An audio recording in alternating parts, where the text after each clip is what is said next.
안녕하세요. 교통사고 정보가 가득한 부산터리 김실장입니다. 오늘은 경미한 교통사고 합의금에 대한 이야기를 좀 한번 해보려고 해요. 근데 이 이야기는 사실 제가 두 가지로 이야기를 할 수가 있어요. 한 가지는 뭐냐면 경미한 교통사고라 하더라도 여러분은 제대로 보상을 받으셔야 됩니다. 300, 500 받으실 수 있습니다. 치료 잘 받고 합의 잘 진행하시면 됩니다. 이렇게 이제 희망을 주는 그런 영상을 찍을 수가 있겠죠. 아마 대부분의 블로그나 유튜브나 인터넷들 보면은 전부 다 그렇게 얘기들을 하고 있을 거예요. 저도 옛날엔 그렇게 얘기를 했었었고. 근데 현실적으로 어떻게 그 방법을 알려달라. 이렇게 하면은 사실 딱히 그런 방법이 있는 것도 아니에요. 그냥 치료 잘 받으시고 내가 원하는 합의금 제시하면서 합의 잘 진행해라. 이게 결론이에요. 그러다 보니까 피해자분들은 답답하죠. 딱히 뚜렷하게 정답이 있는 내용이 아니다 보니까. 하지만 그렇게 얘기를 하는 게 저희 입장에서는 가장 쉬워요. 또 되게 희망적이잖아요. 응원을 해주는 거잖아요. 경미한 교통사고라 하더라도 보상은 제대로 받아야 된다. 좋잖아요. 타이틀이. 그리고 또 한 가지를 얘기를 할 수 있는 거는 경미한 교통사고 이제 현실적인 얘기들인 거죠. 암울하죠. 어둡죠. 힘들고. 근데 그 부분에 대한 이야기를 해주는 사람들은 별로 없을 거예요. 하지만 저는 오늘 그 두 번째인 현실적인 이야기를 좀 한번 해보려고 해요. 내용이 조금 길어지거나 일부 내용들은 조금 불편할 수도 있어요. 그렇지만 경미한 교통사고 합의금을 받기까지가 왜 이렇게 어려운지 그 내용에 대해서 이야기를 하려고 하는 거니까 영상 끝까지 시청 부탁드리도록 하겠습니다. 경미한 교통사고라고 한다면 차량 파손이 크지는 않겠죠. 저는 오늘 조금 진짜 반바만 살짝 까진 정도? 파손이 진짜 그렇게 크지 않은 정도? 기스만 살짝 난 정도? 이 정도의 사고들을 좀 이야기를 하려고 합니다. 경미한 교통사고든 중상의 교통사고든 사실 사건 처리 과정은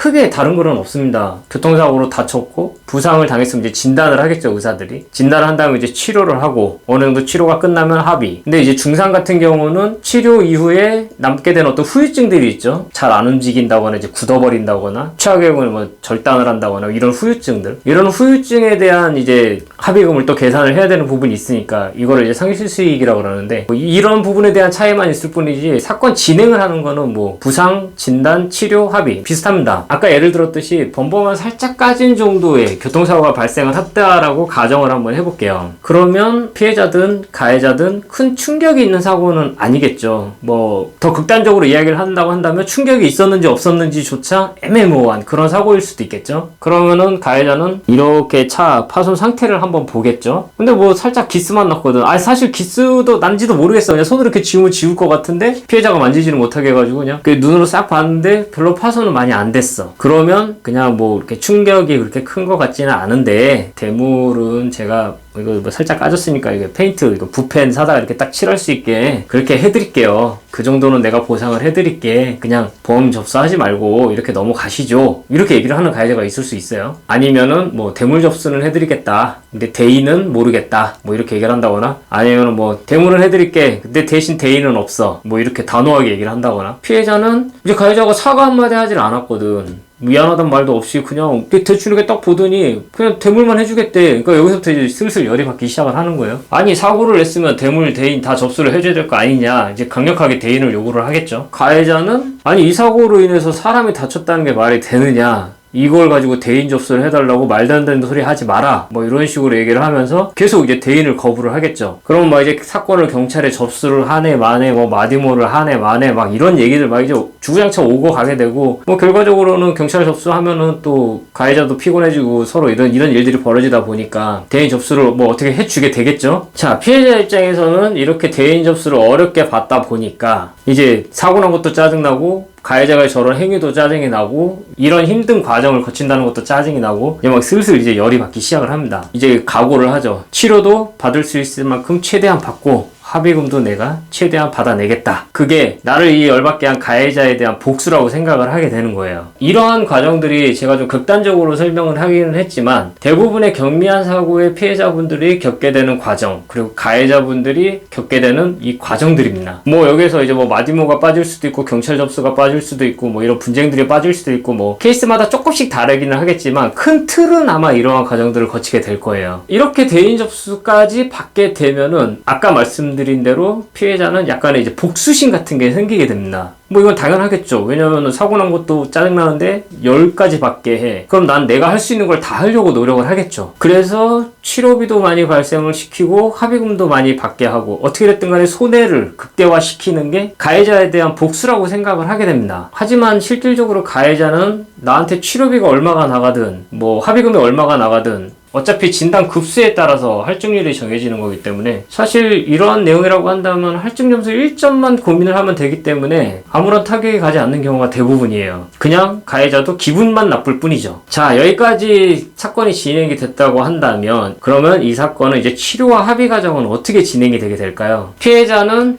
어느 정도 치료를 받게 되면은 보험사랑 합의에 대한 이야기도 진행을 하게 될 것입니다. 당연히 피해자는 처음부터 높은 합의금을 받을 거라고 그게 가해자한테 타격을 주는 거라고 생각을 하고 있기 때문에 높은 합의금을 생각을 하고 있을 거고 보험사가 합의금을 적게 제시할 경우 나는 치료를 더 받겠다라고 이미 답변까지 생각을 하고 있으실 거예요. 그런데 보험사에서는 이미 이 사건에 대해서 자신의 피보험자, 즉 가해자죠. 가해자와 어떤 이런저런 얘기들이 있었을 거예요. 사고 차량의 뭐 파손 사진이나 이런 것들도 이미 대인 담당자는 다 본 상태겠죠. 그리고 가해자와 한 통화에서 이런 사고로 인해서 저런 치료를 받고 있는 것도 나는 이해가 안 되고 또 합의금을 준다는 것 자체도 나는 이해가 되지 않는다. 사실 어쩔 수 없이 대인 접수를 해주기는 했지만 치료비든 합의금이든 나는 최대한 적게 나갔으면 좋겠다. 최대한 피해자를 괴롭히고 싶다. 아마 이런 얘기들을 보험사하고 했을 거예요. 그러한 상태에서 보험사는 피해자한테 전화를 하게 되는 거죠. 그러면 보험사는 이 가해자의 이런 의견들을 최대한 반영을 해가지고 피해자한테 최대한 적은 합의금을 제시를 하게 되겠죠. 그리고 합의도 굉장히 어렵게 끌고 갈 거예요. 사실 치료비는 보험사가 어떻게 할 수 없다라고 제가 지난번에 말씀을 드렸었어요. 왜냐하면 피해자가 아픈데 치료를 못 받게 한다? 그거는 사실 말이 안 되는 거거든요. 그래서 피해자가 아프다고 하고 의사가 치료를 해주고 있는 이상 보험사가 뭘 어떻게 할 수 있는 방법은 사실 없습니다. 하지만 치료를 하는 병원의 의사한테 이 차량의 사고 사진이라든가 뭐 블랙박스라든가 이러한 자료들을 이제 의사한테 보내주는 거죠. 이렇게 하면서 이제 의사가 이 환자를 치료를 하는데 약간 부담을 느끼게 아니면은 다른 시선으로 이 환자를 바라볼 수 있도록 바꾸려고 하는 어떤 뭐 노력들도 할 수 있겠죠. 그렇게 된다고 한다면 이제 의사도 사람인지라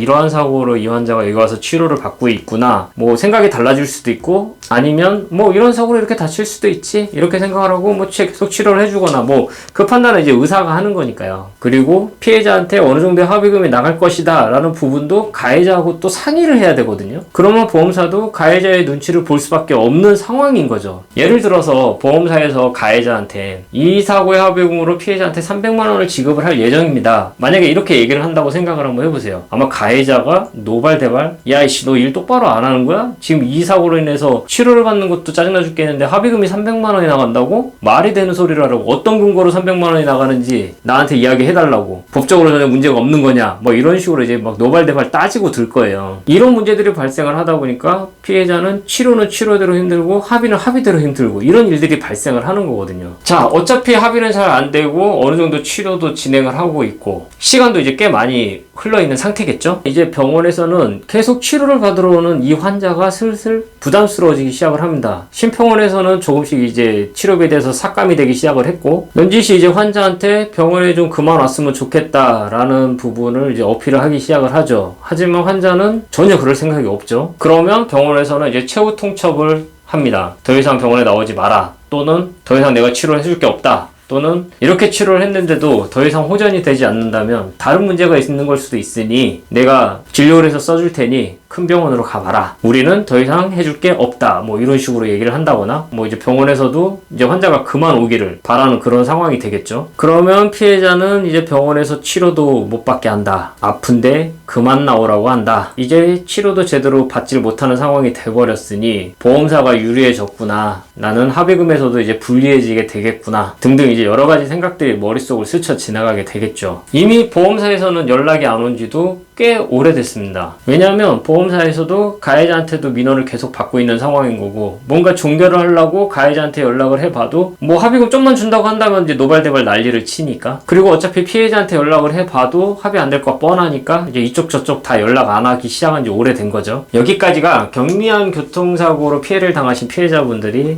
합의까지 진행을 하는 그 과정을 제가 한번 이렇게 쭉 설명을 한번 해봤습니다. 이야기만 들어도 답답하시죠? 내용들이. 이게 누가 잘못을 한 걸까요? 가해자가 잘못한 건지, 피해자가 잘못한 건지, 보험사가 잘못한 건지, 병원이 잘못한 건지 사실 구분도 쉽지가 않아요. 물론 언젠가 이 피해자는 어느 정도의 합의금을 받고 사건을 종결을 하실 거예요. 그게 언제일지는 아무도 모르죠. 피해자가 합의금에 대해서 포기를 하거나, 그래서 뭐 굉장히 적은 금액으로 합의를 하시거나, 아니면 가해자나 보험사가 포기를 하거나, 그래서 피해자가 원하는 합의금을 주거나, 어떻게 됐든 간에 이 사건은 언젠가는 사건이 종결하게 될 거예요. 하지만 그 과정이 위에서 말한 것처럼 순탄치가 않다라는 거죠. 피해자는 굉장히 답답해서 이런 사고에 대해서 어디 카페나 뭐 지식인이나 뭐 게시판 같은데 뭐 이런데 뭐 글 올릴 때 많잖아요. 그런데다가 글을 올려서 답답함을 호소를 해볼 수도 있어요. 근데 그것도 여의치만은 않은 게 악플이 또 많이 달려요. 유리몸이냐, 일상생활은 가능하냐, 뭐 과속방지턱 넘으면 사망하겠다, 만원 버스나 뭐 만원 지하철 타면은 뭐 식물인간 되겠다, 뭐 보험 사기꾼이냐, 뭐 이런 얘기들, 너 같은 놈들 때문에 뭐 보험료가 오르는 거야, 막 이런 얘기들, 악플들 엄청 달리실 거예요. 아니면 이제 저희 같은 전문가들한테 사건을 상담을 해보고 싶어가지고 뭐 여기저기 전화도 해보겠지만 희망적인 얘기는 해줄 거예요. 아이, 그래도 뭐 경미한 사고라도 다칠 수 있으니까 잘 치료받고 합의 잘 하시면 됩니다, 이런 식으로 희망적인 얘기들을 해줄 거예요. 하지만 선뜻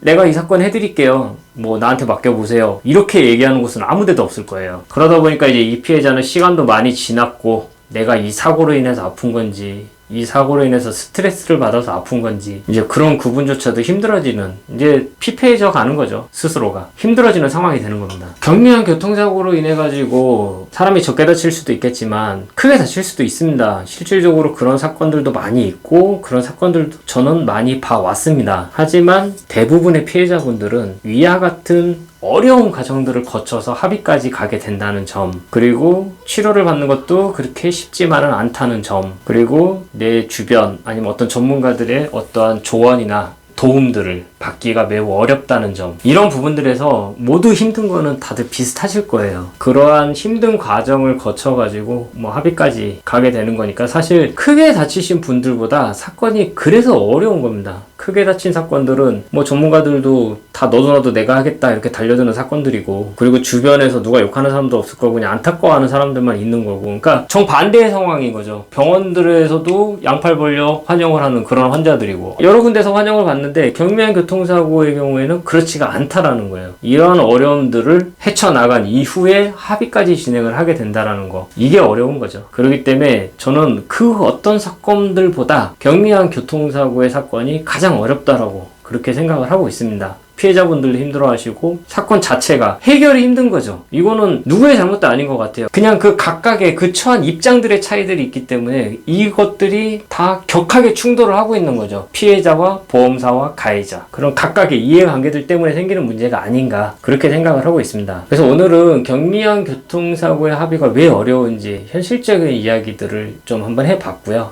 이 내용이 조금이나마 도움이 돼서 여러분들이 사건을 처리하는데 도움이 되었으면 좋겠습니다. 오늘 영상도 도움이 되셨다면 구독과 좋아요, 알람 설정까지 부탁드리도록 하겠습니다. 오늘 영상 여기서 마치도록 하겠습니다. 감사합니다.